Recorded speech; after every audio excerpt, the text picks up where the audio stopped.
बिच्छू का नाम सुनते ही वैसे तो हमारे जहन में एक मोहलक जहरीले जानवर का ख्याल आता है जिससे हम खौफ खाते हैं। लेकिन दोस्तों, ये बिच्छू अपनी औलाद से कितनी मोहब्बत करता है और उसके लिए कितनी तकलीफें उठाता है, क्या क्या कुर्बानियां देता है, ये शायद आज से पहले आपने नहीं सुना होगा। बिच्छू के बच्चे जब पैदा होते हैं तो वो चलने के काबिल नहीं होते, तो मादा बिच्छू उनकी हिफाजत के लिए उन्हें अपनी कमर पर सवार कर लेती है। लेकिन बिच्छू के बच्चे भी तो बिच्छू ही होते हैं, डंग मारना तो उनकी फितरत होती है। वो अपनी मां को भी नहीं छोड़ते, उसको भी डंग मारने लगते हैं। लेकिन वो मां ताकत रखने के बावजूद कुछ नहीं करती, शिकवा नहीं करती, चुपचाप तकलीफ सहती रहती है और ये बच्चे उसका गोश्त, अपनी मां का गोश्त खाते रहते हैं। एक वक्त ऐसा भी आता है कि तकलीफ और कमजोरी की वजह से मां चलने के काबिल भी नहीं रहती, लेकिन बच्चों को कोई एहसास नहीं होता। बच्चे जब खुद चलने के काबिल हो जाते हैं तो अपनी मां को छोड़कर चले जाते हैं। तब तक उनकी मां, जो चलने फिरने के काबिल नहीं रहती, आहिस्ता आहिस्ता भूख, प्यास और तकलीफ से अपनी जान दे देती है और ये बच्चे अपनी जिंदगी में मगन हो जाते हैं। दोस्तों, आपसे ये बात करने का मकसद ये है कि आज हम में से बहुत से लोग बिल्कुल बिच्छू की तरह बन चुके हैं। बच्चे की पैदाइश से लेकर उसकी देखभाल करने, पाल पोस कर बड़ा करने, फिर उसकी तालीम की फिक्र, उसकी नौकरी की फिक्र, उसकी शादी की फिक्र, उसके लिए अलहदा घर की फिक्र।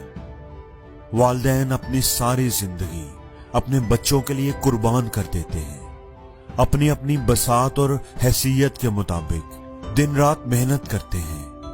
अपनी ख्वाहिशों को मार कर अपने बच्चों की ख्वाहिश पूरी करने में पूरी जिंदगी गुजार देते हैं। लेकिन अफसोस, सद अफसोस, जब ये बच्चे बड़े होते हैं, ग्रो कर जाते हैं, अपनी जिंदगी में कामयाब हो जाते हैं, तो वो उस बिच्छू के बच्चों की तरह अपने वालिदैन को छोड़कर चले जाते हैं। अपनी जिंदगी में इतने मगन हो जाते हैं कि पलट कर भी नहीं देखते। क्या वो समझते हैं कि अपने मां बाप का दिल दुखाकर सुख और चैन की जिंदगी बसर कर लेंगे? हरगिज नहीं। वालिदैन तो उन्हें शायद माफ कर ही दें अपनी मोहब्बत की वजह से, लेकिन जो एक जात ऊपर बैठी हुई है, वो कभी नाइंसाफी नहीं करती। जिस जात ने वालिदैन का दर्जा दिया है, मां बाप को मां के पैरों तले जन्नत रखी है, क्या वो माफ कर देगी?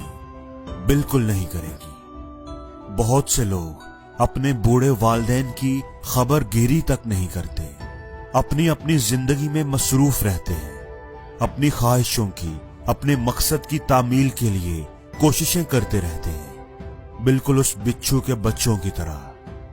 अल्लाह ताला कुरान पाक में फरमाता है कि अपने वालिदैन के सामने ऊंचा भी ना बोलो और उनको उफ तक ना कहो।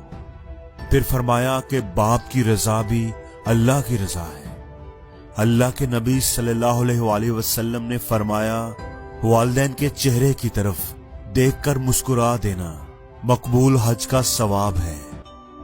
दोस्तों, बात करने का मकसद ये है कि हमें अपनी जिंदगी में वालिदैन की अहमियत को समझना चाहिए, उनकी कुर्बानियों को शुमार करना चाहिए, उनके एहसानों को गिनना चाहिए और उनकी खिदमत को अपनी जिंदगी का सबसे अहम फरीजा समझना चाहिए। दोस्तों, अगर आज अपने माँ बाप की इज्जत करेंगे तो उसमें आप ही का फायदा है, क्योंकि कल आपकी औलाद भी आपकी पहचान करेगी। और अगर आज आपने अपने माँ बाप की कदर न की तो कल अपनी औलाद के हाथों जलील होने के लिए भी तैयार रहें। अल्लाह हम सबको अपने वालिदैन की खिदमत करने की तौफीक अता फरमाए। आमीन।